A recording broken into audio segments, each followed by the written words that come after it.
Hey y'all, so I wanted to come in today and discuss a $50 keratin treatment that you can do at home that is similar to like a $300 keratin treatment, because y'all know I have a lot of hair. It's a lot to manage, and I wanted to come and share this product with you guys because, baby, look at this. Get into it.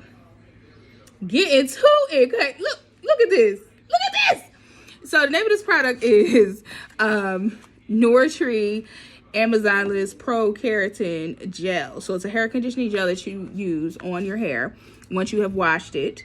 So basically, here it is in the box. So I'm gonna take it out of the box. I'm gonna unbox it for you. I already used it, but I just want to show y'all what it looked like in the box. So it's in the box. Here's what you get. You get the gel that you use after you wash your hair. You're going to wash your hair, which I did. Then I let it air dry for a little bit because you want your hair to be damp. When you put this in, you also need to wear gloves, okay? So once I put the gloves on, I separated my hair. I put the product on my hair, let it sit.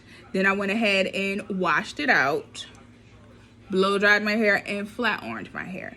And this is the result. I did not take a before picture because I was minding my business, leaving everybody else's alone.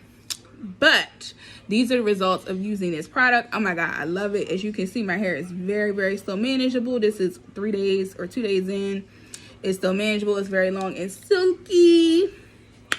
Silky smooth. Okay, so if you're looking for a keratin treatment and you don't want to pay $300 at the salon, look no further than the Amazonless, if I can remember the name, Pro-Keratin Gel.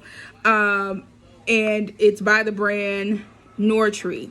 So if you're interested, there will be a link in the description for you to purchase.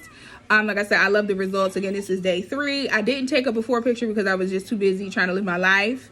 But I will say this was a really good product. I would definitely suggest that you purchase it. And if you have any questions, don't be afraid to jump into the comments, honey, so we can have a discussion about it, okay? I'll see you guys on the next one. Mom.